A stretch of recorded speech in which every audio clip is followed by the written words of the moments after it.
good morning, everybody. Welcome. Today is the final in this year's Living Archives series, the final panel, and it's sponsored by the Friends of Women's Studies and the Women's Gender and Sexuality Studies program here at the University of Houston.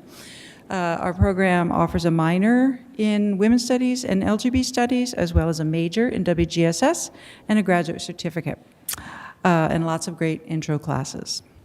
The Living Archives series aims to present a sense of the complex history of women's lives in Houston and of the struggles and changes that have characterized that history. The series has been ongoing since 1996, and it's named for the great former chair of the Living Archives Committee and Houston Chronicle reporter, the late Barbara Karkabi. The Friends support the WGSS program with scholarships, fellowships, and they founded what is now the Carrie C. Short Women's Archive and Research Collection here in the library. The Living Archives panels are videotaped and go into the archive here, and they are archived on our YouTube channels, which is accessible on our website. So if you want to see the prior series, panels in this year's series or prior years, you can find them there and in the library. So today, I'm thrilled to welcome our panelists for a discussion of beauty and belonging. How is beauty used to sort and objectify us, and what is useful about the concept? There's so much to talk about. You have their bios on the program, so I will just identify them by name and title. The end there is Jennifer Graves. You want to wave? Lecturer, Sociology Department, University of Houston. Rabéa Ballin, visual artist, Art Department Chair at Lone Star College. Jess Waggoner, WGSS Postdoctoral Fellow, University of Houston. Joy Sewing, Houston Chronicle Fashion and Beauty Editor. And our moderator, Chau, Chief Marketing and Development Officer at the Houston Area Women's Center. The space is free to be moved around in. Please make it as accessible for you as possible. Feel free to stand, sit on the floor, eat, knit, whatever, and the bathroom's over here on your right. So welcome, and please join me in welcoming our panel.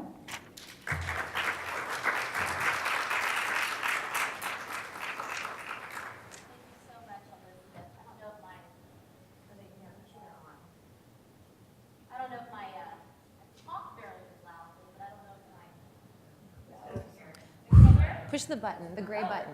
Here we go. Oh, okay. I think we all need to push our buttons. Okay. Can you hear me? Not very techy.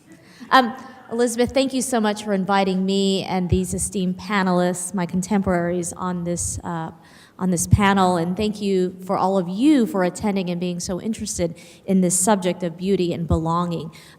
Without further ado, I'm just going to get straight into the questions because there's a lot of expertise, insight, and valuable information that we can gain.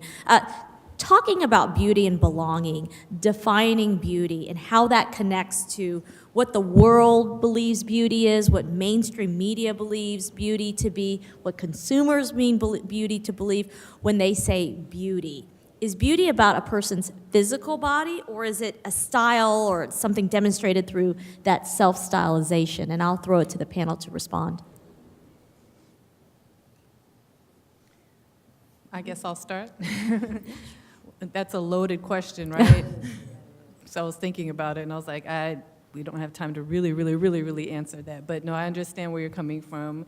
First thing that came to my mind was, yes, it is about your physical attributes if you ask certain people. You know, unfortunately, the media does perpetuate that. But for me, it was a feeling, because I generally look the same from day to day, and one day I'll feel more beautiful than the next day, or not at all. And so for me, as I was thinking about these questions that are going to come up today, it really resonated with feeling a certain way and how products are brought to us in an effort to make us feel a certain way. So that's kind of how I felt with that.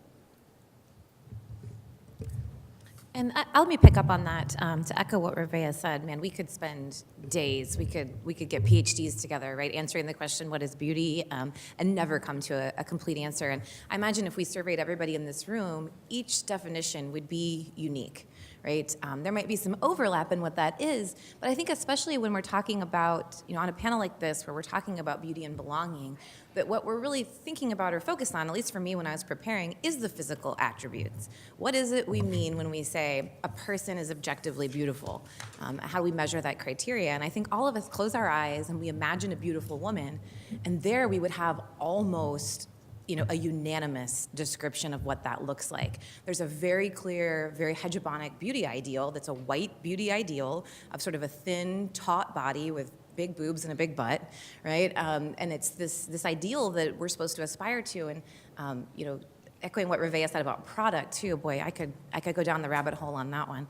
I feel like we live in a consumer culture. I don't feel like I know. We live in a consumer culture driven by a capitalist marketplace. And at the end of the day, what a lot of products that are in sort of the beauty market, so cosmetic surgery, makeup, clothing, diet, weight loss pills, right? All of these things are about telling you where you are is not good enough, but guess what? We can change the way you look with this product if you buy it, which helps our bottom line, which will then change the way you feel, right? Because all of us are socialized into these ideas of what beauty is, and all of us, in some ways, try to conform because we understand that there are rewards to be reaped for conforming to these ideals to the best of our ability, and we go to extremes, right? People will do things like have their faces cut in an effort to change the way they look so that it more aligns with cultural beauty standards. So hopefully, I kind of got off on a tangent, but hopefully that addresses it. Well, you talked about beauty in the media and race. Joy, do you have any thoughts about that? I mean, you work in the media and you see it. It's in your face every day. Oh, definitely. I think what's interesting is that I've been in this job 15 years, and it has changed significantly with the emergence of social media. And I think, in traditional media formats, there is a clear definition of beauty, and it's, as you said, white, it's blonde, it's usually blue eyes, it's everything that most people are not. And that's true. The less than, 5% of the adult population is blonde. And so, what I have seen with the advent of social media, especially with Instagram, is that there is now a way for people who are not being seen in traditional, publications, magazines and stuff, to be able to showcase their own beauty. And especially when I'm talking with black women in natural hair, that's where I've seen it tremendous. And the whole black girl magic has risen up through Instagram and through social media. And I think it has helped to kind of expand the definition of beauty in traditional modes and given a voice to what hadn't been said before. And if there's culture change, I think of things like the Dove ads about beauty and sort of the beauty is women who are normal, right? That's part of the shift that we're seeing, right? Sure. And it's I think, but that comes from the demand that people are saying, look, we're not being pictured, we're not being showcased, we're not being thought of in these ads. And I think people are finding a voice, especially women are finding a voice and saying, look, we don't have to shop with a certain brand if they're not going to include us in what we look like. So, and I think that's been a powerful statement over the years. And I actually just want to add to that in terms of media and social media and thinking about the body positivity movement. And that's something that sort of Dove has picked up and many other companies have picked up. But the way that you see the body positivity movement, even represented in media and social media, is still very traditionally white, tall, high cheekbones, hourglass figure. And in fact, like women of color were the vanguard of the body positivity movement in many ways, and yet the voices that are often the loudest in this movement are white. And one sort of example that's very relevant or current is the new Hulu series Shrill. I don't know if anyone's familiar with this, right? And so Lindy West's story as told through the actress Adie Bryant. And so there's a lot of really amazing, valuable work being done in terms of fat and body positivity in that series. But as we see, if you've watched the entire season, people of color are her sidekicks on her way to fat liberation. So these are tropes that we want to continue to recognize even as there is positive movement forward. here's a question about beauty and how others view you. It also relates on how you view yourself, right? So how do you defy or enforce the norms in your own presentation and in the way you view others? Does that make sense? I think I can speak to that. So one thing I can say is that I admire and am drawn to people who push the boundaries of beauty norms, because it's something that I work in this field. This is my life, right? And I have a lot of fear and trepidation about doing those things. So whether that's, something as simple as short hair can be a radical act for women. People that, genderqueer, for example, and things like that. I'm drawn to them. I admire them. I find them to be fearless and incredible.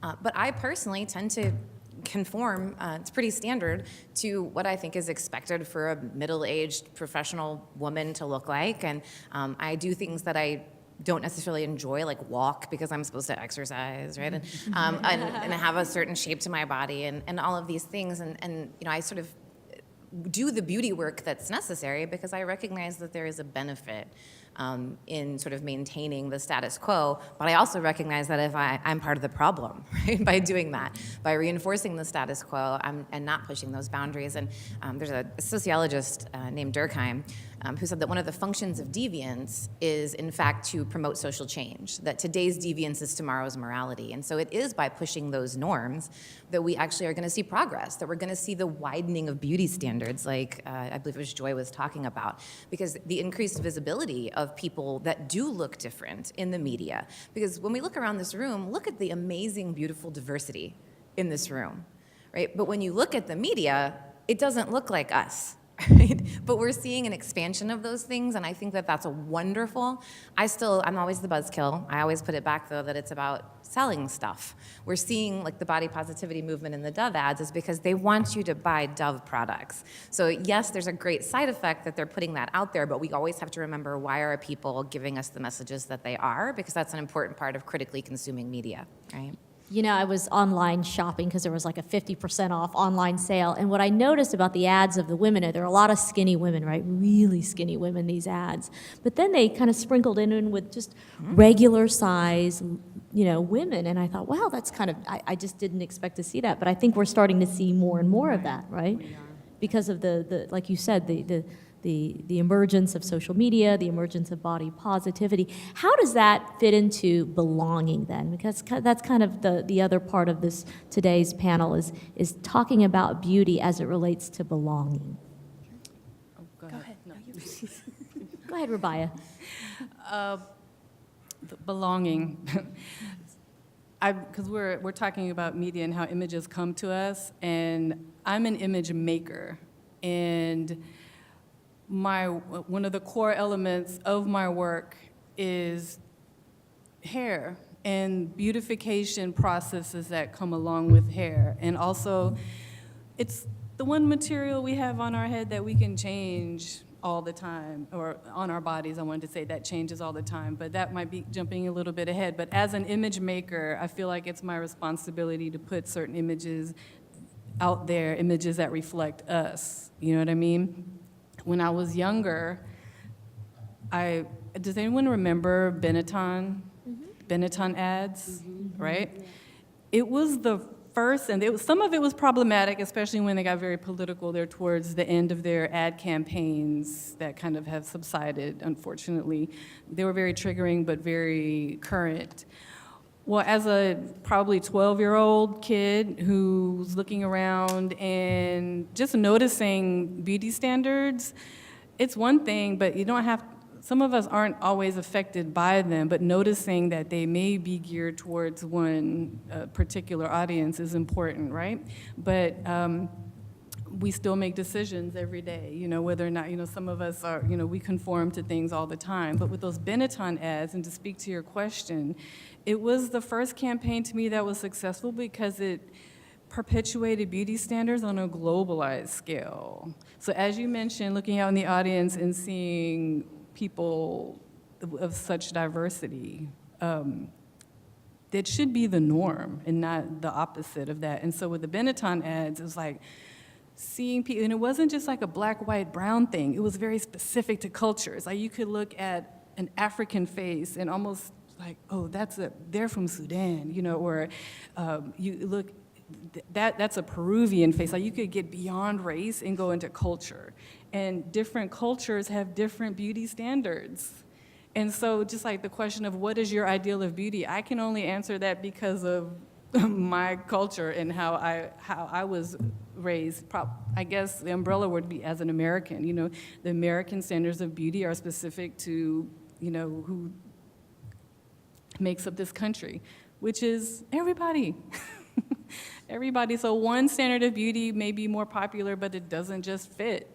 We have now designers, Black designers, Black editors, editor-in-chief of Vogue magazine, Edward Enninful, who was the first male, British Vogue, first male, from Ghana. Mm-hmm. His beauty standards are going to reflect in his product, and just case in point, his Italian Vogue, which included only women of color in all fields, sold out in 72 hours.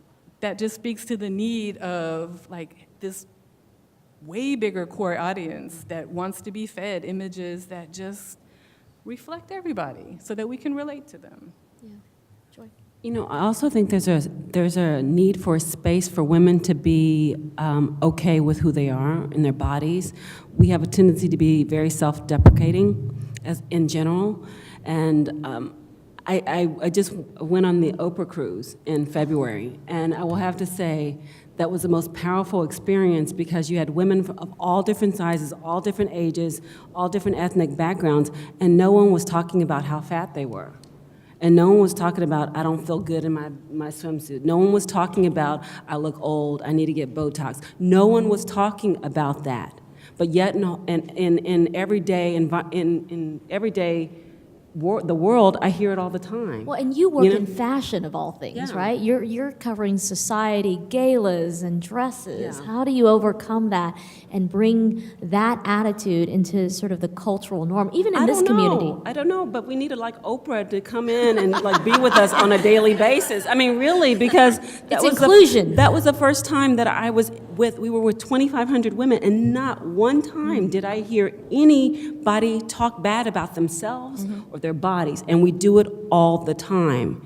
And I think we as women need to take responsibility that we do that. We teach our children that, we teach our daughters that, and stop. And I don't know how we do that, but I think once we make really, as a whole, as women, stop doing that to ourselves, then we can have a better, beauty definition going forward. But doesn't that go back to that consumerism piece that you talk about? This beauty today linked to the things you buy, plastic surgery, expensive Yeah. clothes, makeup, cosmetic surgery.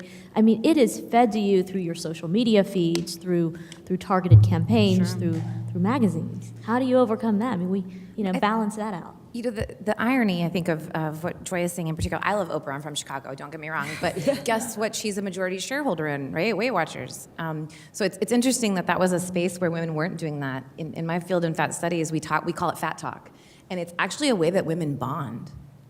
It's studied. We say, oh, look at my thighs, they're so fat. And your girlfriend, what's she supposed to say? She's supposed to say, no, they're not, mine are way bigger, look, right? And that's how we connect with each other in some weird, sick, twisted way. It is weird. And I love what Joy said about you have to take accountability because you are speaking that into existence. Mm-hmm. If I look in the mirror and I tell myself, you look terrible today, I'm gonna feel terrible all day. And it's not gonna matter what anyone else does or says or how they treat me.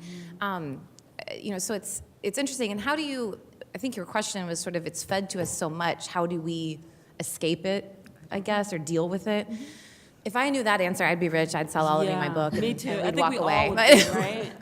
I think we need to embrace it in some ways. Like, I'm definitely not here to speak against any of the lists that plastic surgery, lipo, beauty products, clothes that we buy and spend a lot of money on, because it goes back to that feeling again. But I think it's deeper than that. Is like, are you trying to look like someone else, or are you trying to be your best you? There's a huge difference there. And I don't think there's anything wrong with, you're in the workforce and you're earning money and you do things for your self-care that we need to do. right? To make us, sometimes it's little things, sometimes it's big things.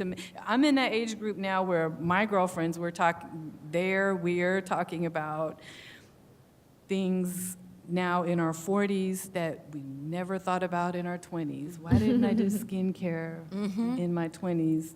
Now it's almost too, just those kinds of things. So products change, different standards of beauty change. Like diversity is not just race, it's age too. You know what I mean? And then for like, with my mom, I was raised in a beauty shop because she is a retired beautician and had a hair salon. So it was just like, we have to address beauty standards for different ages too, Ageism is part of the beauty standards, but sizeism is part of the beauty standards. Absolutely, all of the isms. And the phobias. Yes, how it intersects. How does sizeism play into this notion of beauty for you?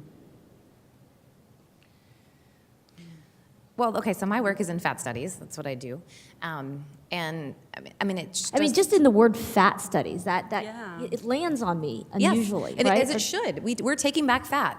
One of the things we say is fat is not a four-letter word. Fat is simply a description. So if I were to tell you, if I were to describe you and I said, well, she's tall and she has beautiful caramel skin and long hair and she's fat, it's just a description. But it's imbued with all this meaning. But certainly when we talk about the beauty standard, so there's a couple of levels to this, right? First of all, when we talk about femininity, what is the most central, most prized, most emblematic thing about femininity is visual appearance. It's physical appearance. And within physical appearance, at the top of the list is the thin, taut body. That's the expectation. And in particular, because there's only so much you can do to change your face or the size of your boobs or, whatever. Or there's only so much you can do. But there is a huge belief that you are totally in control of how big or small your body is. That simply, if you have the moral fortitude and the willingness, that you will do the things that are required. You will starve yourself. You will over-exercise. You will undergo cosmetic surgery, weight loss surgery, liposuction, whatever, in order to conform. That you have the power to control that aspect of your body. And so if you're not doing it, you're failing as a woman. You're not just failing to be beautiful, you are failing at femininity. And so size, I just think, is absolutely the center of the constellation. Then from that come all of the other aspects of this sort of hegemonic beauty ideal that we have. And I just want to pick up on size and sizeism a little bit and think about it in the context of the queer community. And we think of this as a community where that's not as prevalent, but it's actually intensely prevalent. And so I'm a fat, white, disabled, genderqueer person. And I feel very invested in reclaiming sort of femininity and femme identity for non-binary or like genderqueer people, right? Because when we often have a vision of what androgynous means or what non-binary means, we usually think of sort of like, masculine wear, like a very thin silhouette. We think of Tilda Swinton, right? But why is it that androgyny is always sort of associated with masculinity and with thinness? And so I think it's really important that even as we talk about all of these problematic aspects of being feminized, that we also don't sort of perpetuate a kind of femphobia, if that makes sense. Yeah. Can I also say that in the African American community, fat is not really, it has a different kind of connotation. And it's not been as looked upon as something negative as I see in other communities. It's looked at something as voluptuous, and I love my curves, and I'm from a family. I'm the smallest one, and I was talked about because I was too thin at one point, and that I needed to eat more and come in here and eat some of this food and all that kind of stuff. So I think different cultures have different perceptions about fat and what that means, and it's not always negative. Yeah. It makes me sad that that's such a problem, because if you look through through art, the lens of art history, some of the earliest figurines, the Venus of Willendorf, Yeah. which is Northern European, Yeah. found in Austria. And of course, history goes back further than that, but that's sort of one of the ones that's associated with being one of the oldest artifacts. It's of a woman whose body is celebrated It's exaggerated, features are exaggerated, but again, like we have exaggerated the figure throughout history in every single culture. Again, you know, the Greeks idealized a certain physique. You know, the Romans changed it. I mean, just pick whatever part in the world. Again, it's like she said, like in certain communities, it's celebrated, and in others it's looked frowned upon and judged, and that's just sad. Yeah, particularly in this community. I want to shift gears just a little bit and talk about beauty as it relates to gender, because it really is a highly gendered term. Beauty as it relates to women, and then men are often referred to as handsome, right? So what does beauty have to do with gender and or sexuality in your view? I'd like to speak from just covering fashion standpoint. I will say that men tend to get, male models in the industry tend to get a lot more work after 40. Women, female models do not. Their career is usually about 5 or 6 years in their 20s, whereas men tend to have a lot longer career. Yeah, what do But they call not- that, like distinguished line? Yeah, when they start getting gray, it's more distinguished. They can sell like a high-end liquor or a car more than a woman could. And I think it's interesting that you see this obvious bias against women in aging, and that women are considered beautiful only in their 20s. I think only recently have you seen more women who are older, over 40, over 50, even some in their 70s who are appearing in advertising campaigns, but it's usually the men who have the longest modeling career. So is it like taking fat back? We got to take the word beauty back and kind of bring it to all genders? Yeah, absolutely. When I was practicing for the panel, I had my mom read the questions to me, so I could think about it. I kept coming to this notion in my mind of when do we get to a world beyond beauty? When do we get to a world where we don't have to have a panel to discuss this issue? Because, like Martin Luther King says, right, it's the content of our character. When you think about it, women or men, what culture tells us is the most important thing about them is how they look, when really it's the least important thing about a person. Yet we prize it. And I think, you mentioned the corollary beauty versus handsome, right? I actually think that you have to flip it, that the corollary to beauty for men is actually being a provider and being successful, because you have to look at what's at the top of defining manhood and masculinity. So while there is pressure on men to conform to, aesthetic ideals, that's undeniable. You can look at, for example, G.I. Joe, and you can trace the change in that action figure over time to this bulked out six-pack dude, right? And so there's certainly pressure on men through the media and other means, but at the end of the day, men don't fail to be masculine if they don't conform to standards of beauty or handsomeness, whereas women are very much judged, very much punished in very real ways for that. Right. Yeah, I think the word works, or those words work for men, but like Jason Momoa, is he handsome or is he beautiful? You know what I mean? Right. I use the word beautiful when I describe men and my partner, you know what I mean? But I think when I use that, I'm thinking beyond aesthetics, and I'm thinking he's a beautiful person. But have you ever noticed the way men compliment each other? If you're around a lot of men, you don't hear guys walking, when they get ready to go out and say, "You look beautiful." It's like, come on, let's go. You And hear things like women, you're when we bulking up, see each other, bro, like, "Oh my right? God, you look so pretty today. You look Yeah. beautiful." I feel bad that men aren't nurtured to, or I'm assuming they aren't, just based on what I don't hear. When men tell each other I don't know what their communications are to signify that, but it's just not even appropriate for them to use that language to describe each other. It's considered, I don't know. It's just odd. Which begs the question, how do we begin that? How do we normalize some of the things we're talking about? Allowing men to be more open with sharing their feelings and sharing their expressions.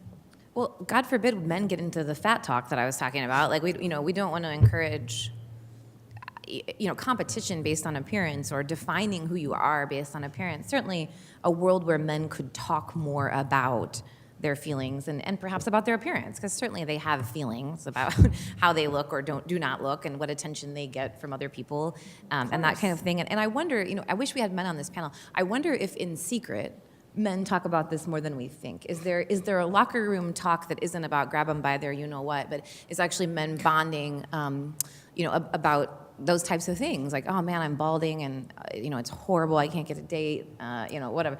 The kind of things that women do sort of more out in the open. So I wonder if it's maybe not there, but it's more hidden, perhaps, for men? And I think there's a legitimacy in that conversation because, as we know, more men are getting plastic surgery on an increasing basis. And they're getting things like, hair transplants and ab work or whatever, things that we wouldn't think about that would bother men, that it seems so commonplace, but a lot of men are bothered by it, so. I blame the selfie cam. Oh, yeah. It's true, because I've heard statistics, I don't know the numbers, about how the surgeries just in general have just skyrocketed because people are looking at themselves more now than they ever have. I was raised to look in the mirror at least so many times a day and smile at yourself, but now that's just blown out of proportion. That seems more affirmative, right? Like look in the mirror. Right, and now it's just like we're looking at each other with this awkward angle that only works in one degree. And then we have filters, right? So we have filters to change And that. if you go back to the normal after you've gone through every filter, you're not satisfied because you don't look as good. It's just true, and it affects your whole psychology about yourself, and that has to affect men too, because I see them doing selfies just as much as we. And can I also speak about the rise of makeup? Because there is a clear, increase in makeup use after Instagram. A lot of companies saw a dramatic increase in the sales of makeup after Instagram, and it's with a certain age of the late teens to early 20s who are all and they were all doing selfies, and they all started buying more makeup because they wanted to have a great selfie. And I'm working on a story right now about that, and it's the rise of makeup, and it was directly related to social media. I feel like we've had this conversation and there's like some progress made, and then Joy, puts that whammy down. It's like, no, we're not making any progress. They're buying more makeup. And we do want to, go ahead. Oh, good. Sorry. My current work is actually on cosmetic surgery. And one of the things, you hit the nail on the head. Plastic surgeons are now reporting that women specifically are coming into their offices and saying, I want you to make me look like I look in this filtered selfie. I have heard that.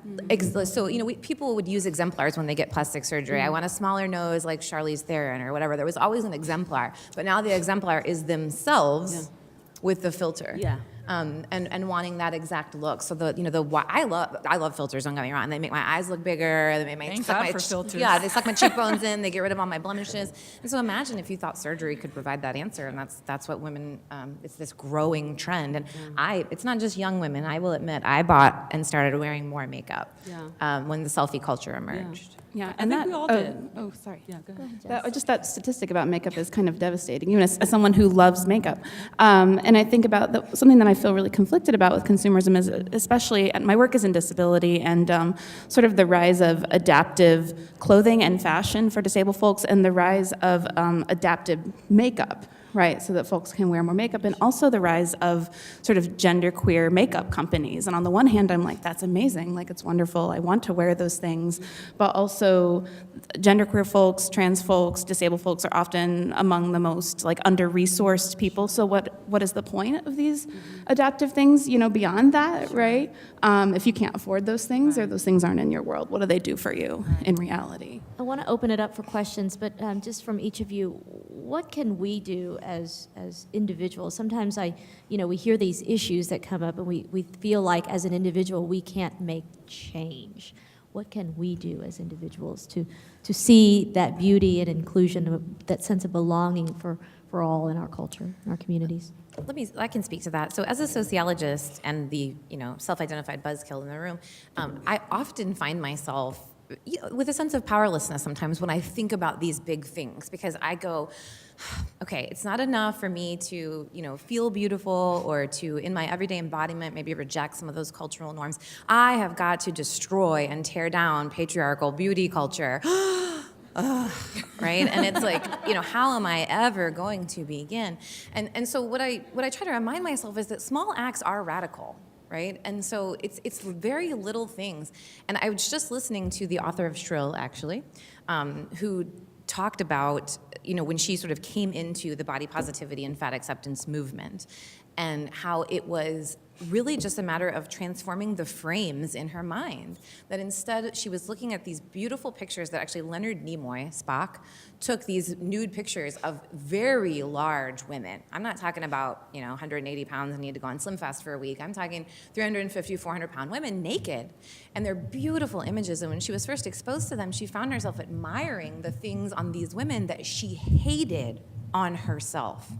Right, that she denigrated, that she hated, that she fought against, that she was at war with her body over. And she said, I just intentionally went in and flipped a switch in my mind and said, I get to define what beauty is. No one gets to tell me that. I get to decide.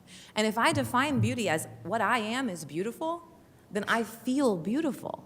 And that's what matters, right? It's the embodiment and the feeling that goes along with it. I think when you asked us to define beauty early on, many of us were hinting at that sentiment, that beauty is a feeling more than it is anything else. The adornment, the ornamentation, right, that goes along with it is but a tiny tip of the iceberg of what it means to say you feel beautiful. Because there are days when someone would objectively look at me and say I look great, but I don't feel beautiful on those days. So there's something much deeper to this notion of beauty than what meets the eye, so to speak. So I think it's remembering that the small acts are radical, that they do matter, and that we are not cultural dupes. While we are all socialized and we are influenced by our cultures and subcultures, we have this noggin up here where we can reframe things in whatever way we choose. And while I'm not saying it's easy, I'm not saying most of us can flip a switch like she talked about, it's progress to start redefining what beauty is and start redefining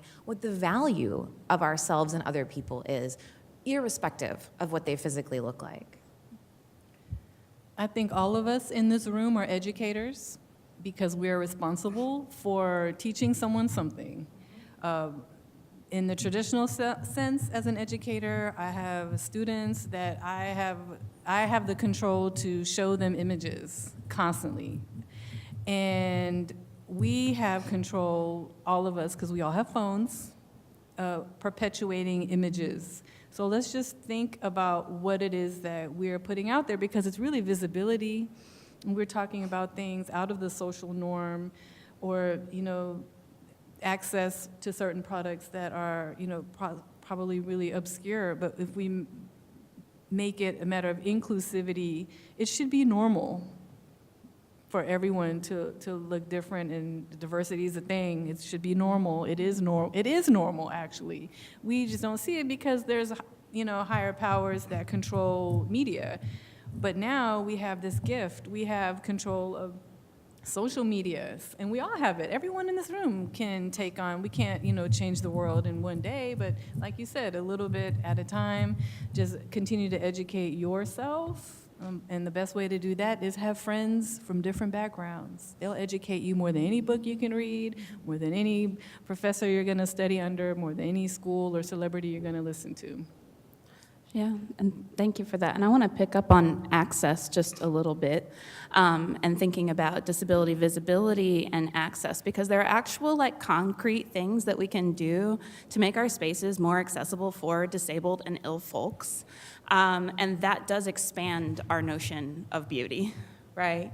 And beauty and desirability are also the subtle cues that we send in terms of who we think who should and who should not inhabit the world. And there are actual laws dating from the 1700s to the 1970s that scholars have termed the ugly laws, that are about keeping unsightly people out of public spaces, right? And this still resonates, right? And unsightly was sort of, it meant disabled, right? Unsightly or ill in some way. So I think that opening up our spaces and really thinking about access and accessibility and thinking about how we want disabled people and we want disabled wisdoms in our midst is one very concrete way that we can do that. Real quick, I couldn't agree more with what Justice said, and even something very small, particularly my work is mostly on people of size, right? Even like arms on chairs are problematic. We have arms, you guys don't. So your chairs are far more accessible to people of size than chairs with arms. I mean, it's very subtle things that create a world where inclusivity, is fostered, and where that sense of belonging, everybody wants to belong. Even the rebels who say, I don't care what anybody thinks, right? Everybody wants to belong, and those small things are so huge in the long run. I also think there's power in speaking up and saying, look, we need better representation. And it's not just, I try to do that in my job, but I'm one voice, in a newsroom. And I think that when you have readers who write in and say, look, this is not acceptable, you all need to include this, or even an ad or something like that. I think it's very powerful to teach our young girls, too, to speak up and say, look, this is not acceptable. We are not being included, my skin color is not being included, or even in the conversations that are every day, and you hear each other and you're talking about your bodies and self-deprecating, or good hair, bad hair, which I hear continuously still today, and I'm amazed by that conversation, that's not acceptable, because we are perpetuating that. As women, we perpetuate exactly what we're talking about. Yeah, we're feeding into that And it's system. not just men who are doing this. Women have a tendency to perpetuate the same thing that we are asking people to stop doing. And I think we need to take ownership in that and figure out ways to help the next generation so they don't have to endure that. Yeah, it begins, it sounds like, just sort of like the one-on-one, and then kind of who's bigger. How much time do we have, Elizabeth? It's 12:20. I want to make sure that we're on time, 12:23. Yeah. Can we take some questions? Okay, go ahead, Shirley. You guys have been talking a lot about image and products and outer beauty. I'd just like to hear you talk about your ideas about inner beauty. You started this kind of on the last question, but it seems to me that we kind of live in a culture that is so outwardly focused. How do we change the conversation to honor people that are sharing with their communities or giving community service or supporting others or acting in ways that are beautiful?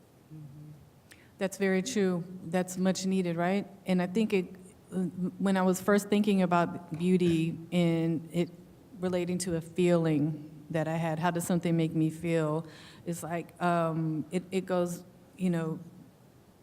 it depends on what I've done, what I've done for someone else, or what I put into my body that day. So many things affect the way I feel about myself, and it's like the physical thing is just been very simplified at this point.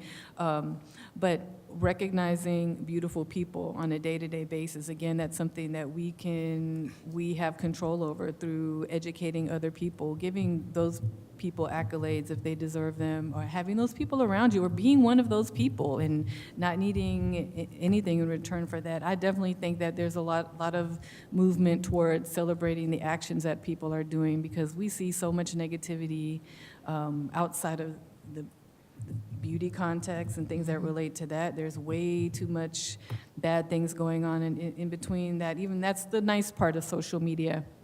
That's when you see somebody doing something really great and getting the credit for it.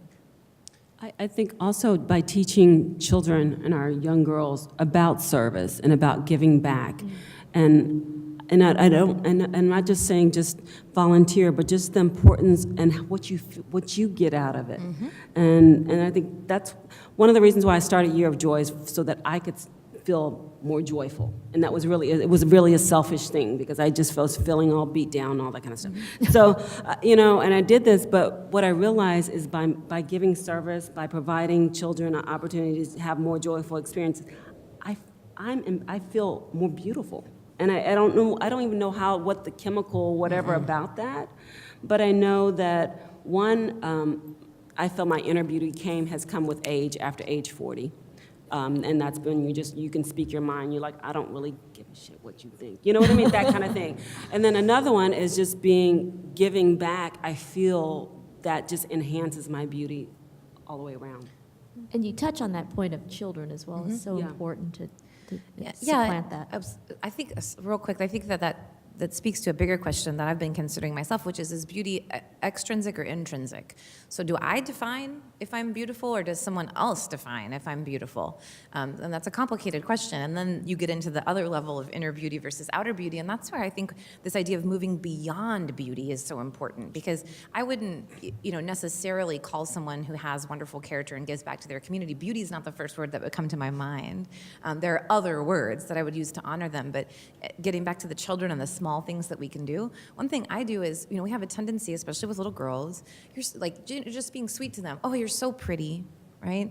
And I have a 4-year-old, and so I make sure that the first words out of my mouth to her have nothing to do with her physical appearance. I Even tell if her other that, people say it, right? yes, and especially Yeah. if other people, I will tell other people. She's also smart and funny and kind, right? And all of these things that are so much more important than what she looks like. Because also, if beauty is this extrinsic sort of visible quality, this external beauty, guess what? It can go at any minute. Right. You can, become disfigured. You can, beauty standards could change so that you no longer meet them. There are so many things. We age, and then of course we lose our beauty credibility. All of these things happen. It's fleeting, it's unimportant. And so trying to emphasize that the other components of someone's person are critical, and that's what matters. Sir in the back in the pink. This question starts from this grade, but extends to the rest of the panel. Specifically regarding the word fat and fat study. Seeing as how everything else you kind of need to address, there's like an inner battle about what you feel about being beautiful, or what you feel about your skin. When it comes to obesity,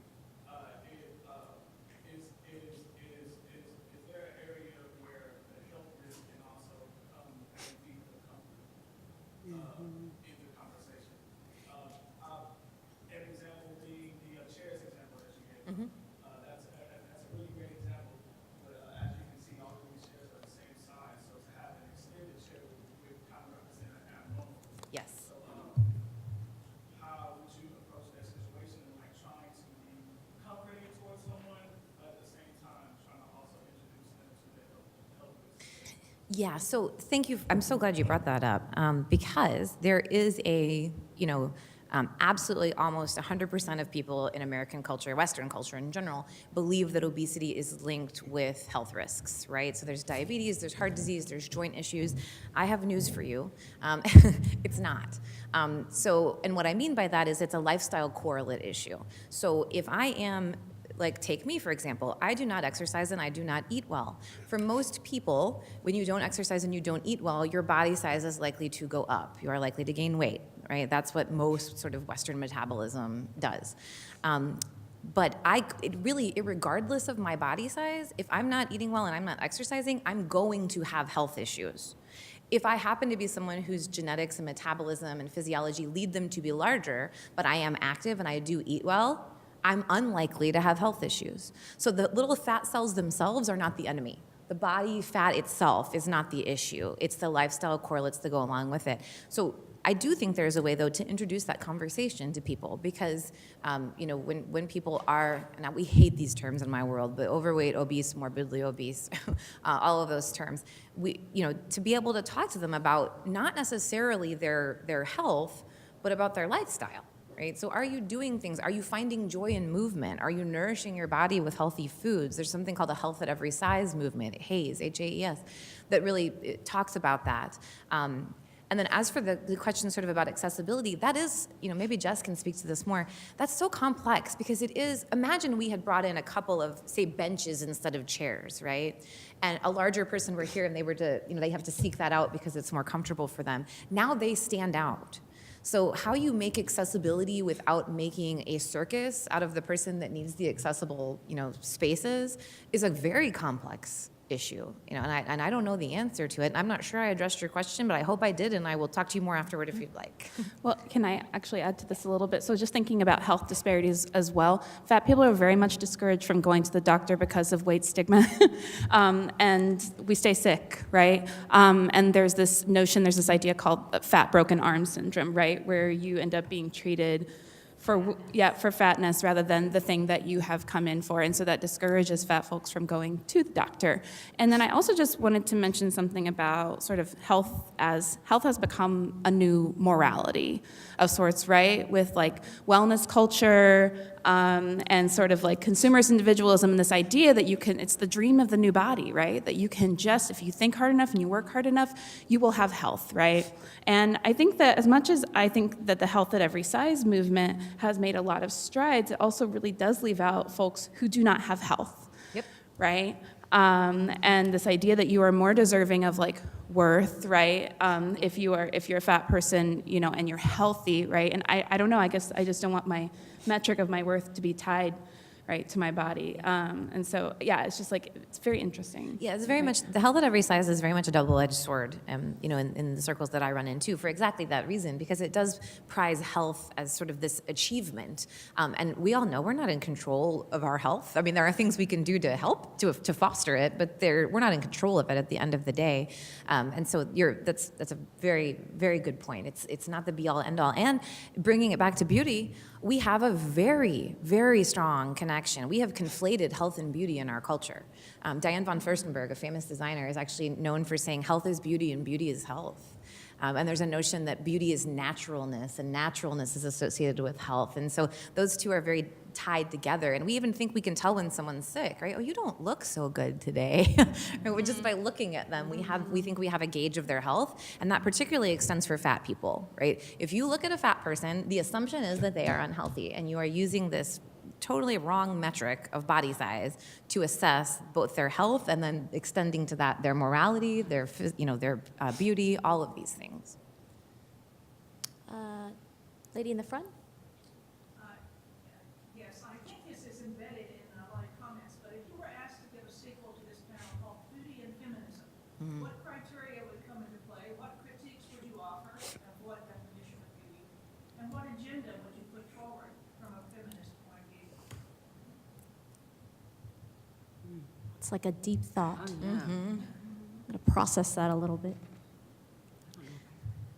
I would have men on the panel. Yeah. Because men can be feminists too. And that's something I'm learning. So that might be my suggestion or contribution to it. And I think I go back to how do we move beyond beauty? I mean, and there's very interesting divide in feminism in terms of, are women cultural dupes? Are they simply falling into the trap of consumerism and the trap of socialization in doing all of these body projects that we engage in and this beauty work that we engage in? Or is beauty work empowering? Is it something that women embrace and use to feel better about themselves, to have better mental health, to gain in the work world, to gain in the marriage marketplace, all of these things? And there's a divide in feminism about which of these is the case. And I tell you what, I go back and forth every 5 minutes, in terms of which side I fall on. And I think really all of us probably straddle that divide. There are body projects that I engage in that I do find empowering. And then there are body projects I engage in that I'm doing to fit in, right? I'm not sure how you move beyond it, but I still believe it is about moving beyond it. But also, Jess has mentioned this issue too, not problematizing femininity. It's okay to wear makeup, and it's okay to wear makeup just because culture tells you to. So trying to move to a space where we remove judgment about the personal choices that people make. Right. Because the vast majority of the choices that everybody in the world makes do not affect me at all in any way, shape, or form. And so for me to pass judgment, it's a waste of my energy, and it's problematic for you, right? Because I have no right to tell you what you're doing is right or wrong, or even really have an opinion about it. So how do we get there? I don't know, but I think conversations like this are certainly a starting point. And I also think it's important to have people, multi-ethnic people, Yes. on a panel like this, including men. I'm booming right here. Because there are different perceptions about even feminism. And I've said this before, I never saw myself as a feminist, even though I am fundamentally pro, about women. But because of the white feminist movement has been different than as a black person, as a black woman. So I look at things a little bit differently, and I'm not so sure our issues are one and the same, but they might be. And maybe they're moving toward the same thing, and I think that conversation is one that ties into the whole beauty conversation as well. January? So, kind of along with that, I feel like the core of it is femininity, showing emotion, being an emotional person, is tied to, I think, two things. We associate with being female and with a lot of times being queer. Two things which we are in this society consider weak. And, we talk about, Dr. Waggoner, you talked about conversations with, men and how men have these conversations, why they don't have the conversations, why they don't compliment each other on the way that they look, why we don't call men beautiful. I feel like it's because it goes back to that. If you're calling somebody beautiful, you're calling them feminine, and that femininity is equated to weakness. I just want to hear your thoughts on that. I thought you had a question. I think I see you raising your hand. real quick, I think you hit the nail on the head, though. I mean, I think, we don't like to think of it, especially probably most people in this room identify as feminists, I guess. So, we're all about the empowered, strong woman and these types of things. But the traditional notions of femininity certainly equate femininity with fragility, with weakness, with demureness, with quietness, all of those things. And so, why is it the worst thing you can call a man is a pussy? Right? Because it's this equated with weakness, right? So it implies queerness, which is, again, weakness, and it implies femininity. And so I think you're right. I think a lot of the reason we don't hear, female gendered terms being applied to men is because of that, whereas we will use masculine terms to describe women. A lot of times, one of the big examples we talk about is, like, I could come in and say, hey, you guys, and I mean all of you, right? And that's nothing to do with masculine, feminine, penis, vagina, whatever. We use it as a gender neutral term when it's not, and it's actually very exclusionary. But I think you hit the nail on the head. It's this equation with weakness. Yeah, you're actually making me think also about standards of professionalism and how those can also be kind of femphobic, and the ideas that we're supposed to act certain ways in certain spaces and wear certain things that on certain bodies might not look professional. Right? And I saw this, I don't know what it was, a meme or something the other day where it was like, why do we keep telling women, stop saying you're sorry? Why don't we tell men to say sorry more? Right? And to think about these gendered behaviors, not just shaming people for gendered behaviors. So thanks for that comment. Sir, in the back? Can you speak up a little bit? Oh, stand up. Stand up and Yes, speak stand out. up. Yes.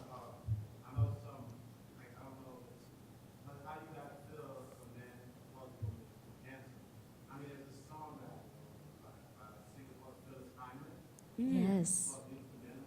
Mm-hmm.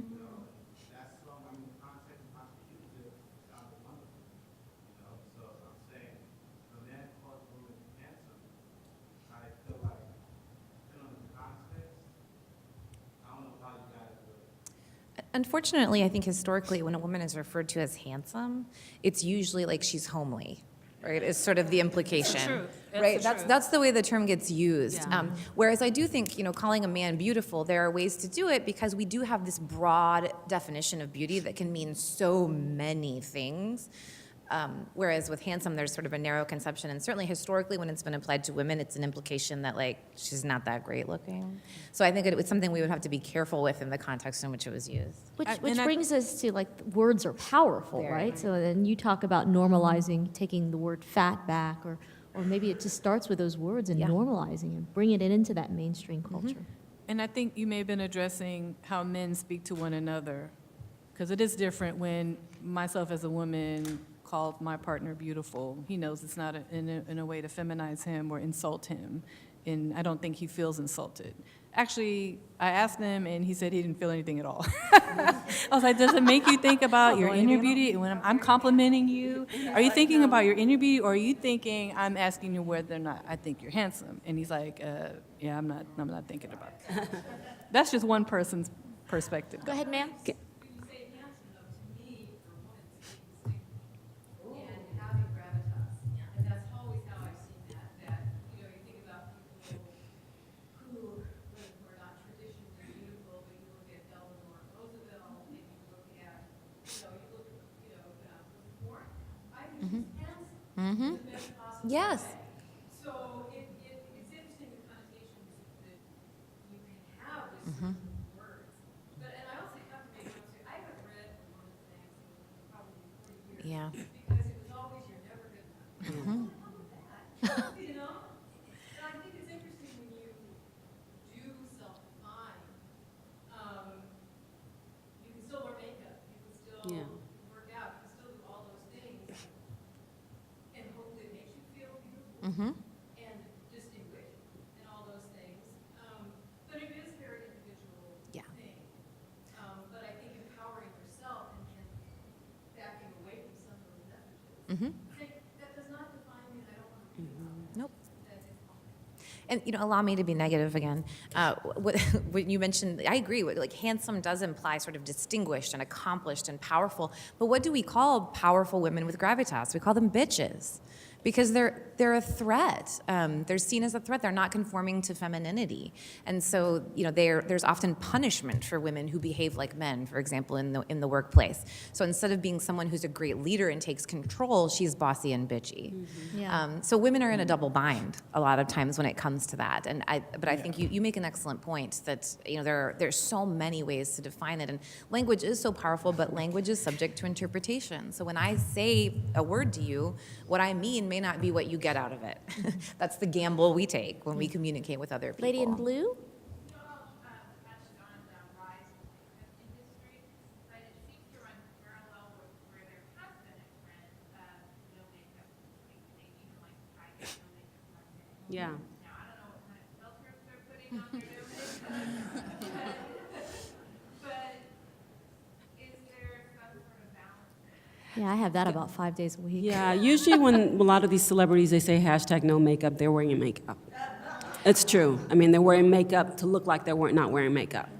Alicia Keys might be the only one, but she still wears makeup. Yeah, she got a lot of backlash. Yeah, a lot of backlash, which it got confused me at first until I heard the other side, Yeah. because I was like, oh, yes, this is the ideal beauty. Then you're negating everyone Yeah. else who chooses to wear a lot of makeup, yeah. which is just as beautiful, right? So I really learned a lesson in that, because I was putting it out there like, oh, this is the epitome of beauty, Right. but she looks like the center of the spectrum. Right. You know what I mean? Right. Both She's- racially she's- and yeah. sort of gender-wise. Very ambiguous, right in the center, Yeah. and you're leaving off two extremes altogether.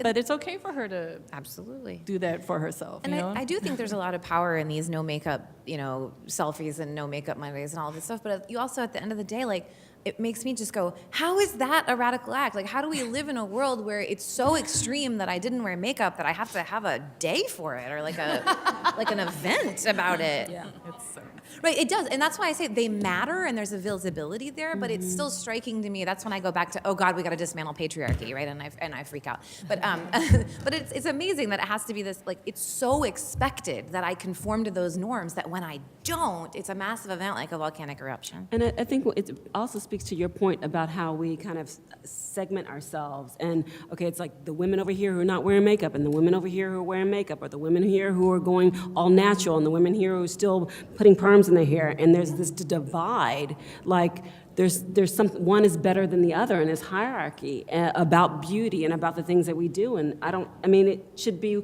your choice about whether I want to wear my hair natural, or whether I want to put a perm, or whether I want to wear false eyelashes or not. It should be your choice. And I think that's what a lot of this conversation is missing. It's a woman's choice. And honestly, when I think of the no makeup Monday selfies, I also think of it in terms of the male gaze, because there's this whole trope of like, oh, I want a woman who is beautiful with and without makeup on, right? And so I kind of think that might be part of it too. I wanted to. Dr. Graves, I was really struck by your comment that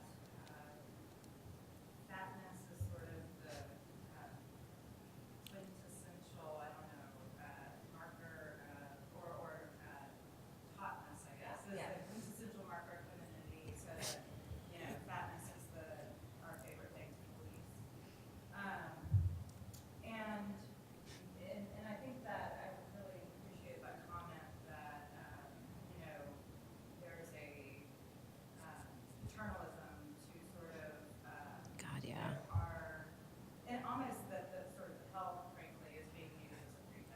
Yes.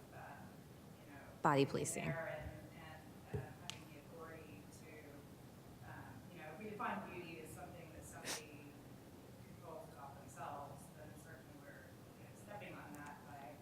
I was just wondering then, what about men and fatness? And I don't know much about it. Is there a similar policing that goes on with men, or is that really a divide?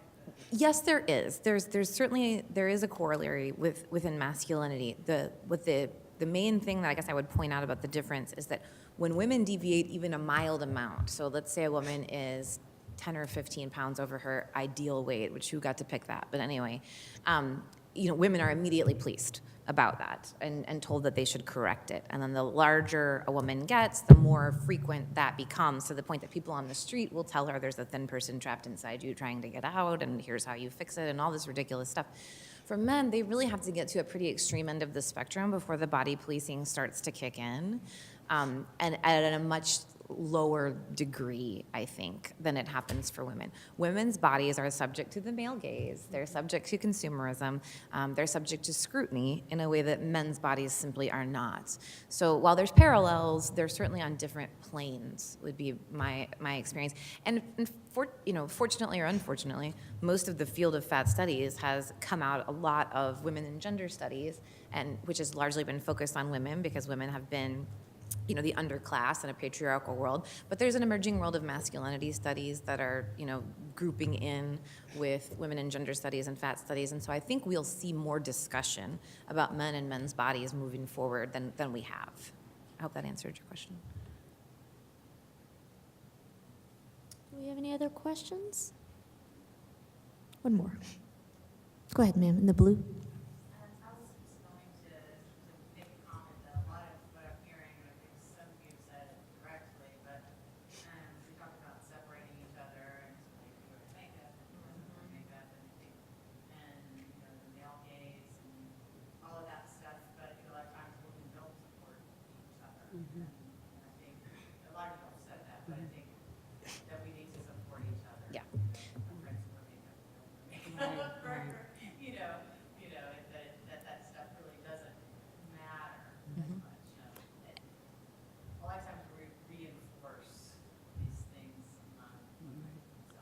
And it goes back to Joyce saying that not only do we not, but then we don't lift each other up, right? We don't.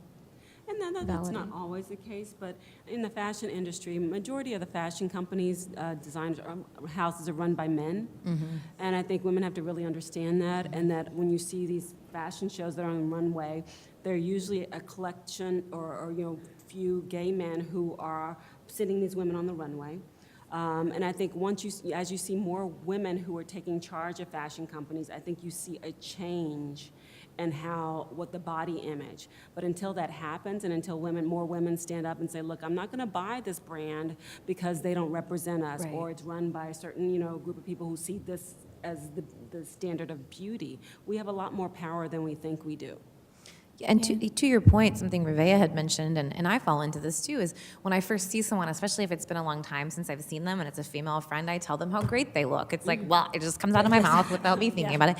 And I think that we do. There's power in words and power in everyday actions. And so, watching ourselves with that and lifting women up for the content of their character and the things that they do, rather than, God, your hair looks good today, because, it's just, again, not important. Right.